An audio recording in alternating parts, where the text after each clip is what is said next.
আসসালামু আলাইকুম, শুভেচ্ছা, স্বাগতম।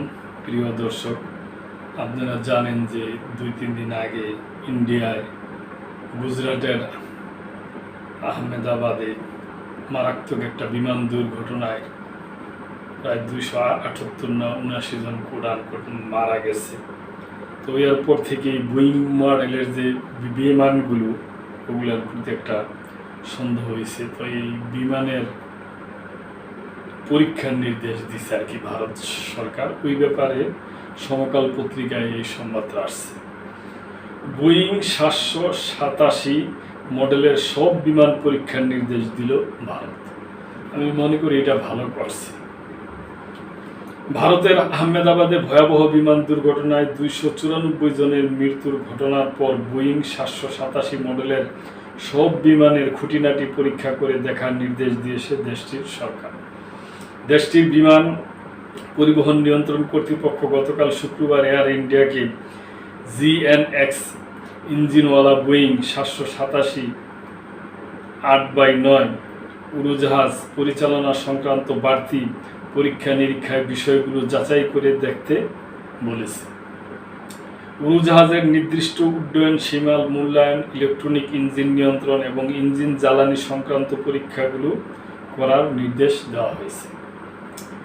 আজ শনিবার দিল্লিতে এক ব্রিফিংয়ে ভারতের বিমান পরিবহন মন্ত্রী রামমোহন নাইডু বলেছেন, বোয়িংয়ের 787 উড়োজাহাজগুলোতে নজরদারি বাড়ানোর নির্দেশ দিয়েছি। ভারতের বহরে বোয়িং 787 মডেলের 34টি উড়োজাহাজ রয়েছে। এসব বিমান পরীক্ষা করবে ভারত। রামমোহন নাইডু আরও বলেন, জরুরি ভিত্তিতে ইতিমধ্যে 8টি উড়োজাহাজ পরীক্ষা করে দেখা হয়েছে। সবগুলোই পরীক্ষা নিরীক্ষা চলছে। রয়টার্স জানিয়েছে, উড়োজাহাজগুলো পরীক্ষা নিরীক্ষার সঙ্গে সরকারি কর্মকর্তা রয়েছেন কিনা সেটি জানাননি মন্ত্রী। গত বৃহস্পতিবার দুপুরে আহমেদাবাদ থেকে লন্ডনগামী বোয়িংয়ের একটি ড্রিমলাইনার বিমান উড্ডয়নের পরপরই বিধ্বস্ত হয়। উড়োজাহাজের পাইলট সহ ক্রু সহ 241 যাত্রী নিহত হন। আর যে ভবনে বিমানটি বিধ্বস্ত হয় তা স্থানীয় বিজে মেডিকেল কলেজের ছাত্রদের একটি হস্টেল। ওই সময় হস্টেলের ক্যান্টিনে অনেকে দুপুরের খাবার খাচ্ছিলেন। স্থানীয় কর্তৃপক্ষের বরাত দিয়ে রয়টার্স জানিয়েছে, এই দুর্ঘটনায় অন্তত 294 জনের মৃত্যু হয়। গুজরাটের উচ্চপদস্থ পুলিশ কর্মকর্তা বিধি চৌধুরী রয়টার্সকে বলেন, দুর্ঘটনায় অন্তত 294 জন নিহত হয়েছেন। তাদের মধ্যে কিছু শিক্ষার্থী রয়েছেন যারা মেডিকেল কলেজের ছাত্রাবাসে ছিলেন। বিধ্বস্ত বিমানে গুজরাটের সাবেক মুখ্যমন্ত্রী বিজয় রূপানি ছিলেন বলে স্থানীয় এক বিজেপি নেতা জানিয়েছে। পুলিশ বলছে, রূপানি নিহত হয়েছেন।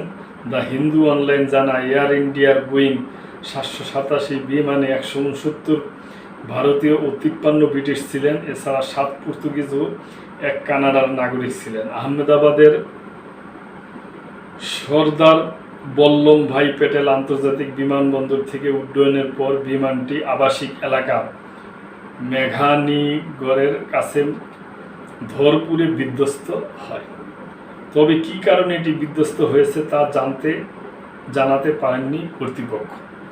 বিমান ট্র্যাকিং ওয়েবসাইট ফ্লাইরাইডার 24 জানায়, তারা বিমানটি থেকে সর্বশেষ সংকেত পেয়েছে 625 ফুট উঁচুতে থাকা অবস্থায়।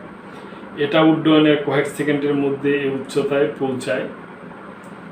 এনডিটিভি জানায়, বিমানটি দূরের যাত্রায় উদ্দেশ্যে রওনা করায় এতে পরিপূর্ণ জ্বালানি ছিল। বিধ্বস্ত হওয়ার পর বিশাল আগুনের গোলক তৈরি হয়। বিধ্বস্তের পরপরই 2 ডজনের বেশি অ্যাম্বুলেন্স এসে ঘটনাস্থলে হাজির হয়। গণমাধ্যমে প্রকাশিত ছবিতে ভবনের আশপাশে বিমানের ধ্বংসাবশেষ পড়ে থাকতে দেখা যায়। ভারতের ইতিহাসে ভয়াবহ বিমান দুর্ঘটনা এটি। বিমানের প্রধান পাইলট ছিলেন ক্যাপ্টেন সুমিত সাবরাহওয়াল ও সহকারী পাইলট ছিলেন ক্লাইভ কুন্ডার। বিধ্বস্ত হওয়ার কারণ জানতে বিমানের ব্ল্যাক বক্সের দিকে তাকিয়ে আছেন তদন্তকারীরা। ভারতের গণমাধ্যম সূত্রে জানা গেছে, বিধ্বস্ত হওয়ার আগে বিমানের পাইলট এয়ার ট্রাফিক কন্ট্রোলে ATC বিপদ বার্তা বা মেডে কল পাঠিয়েছিলেন।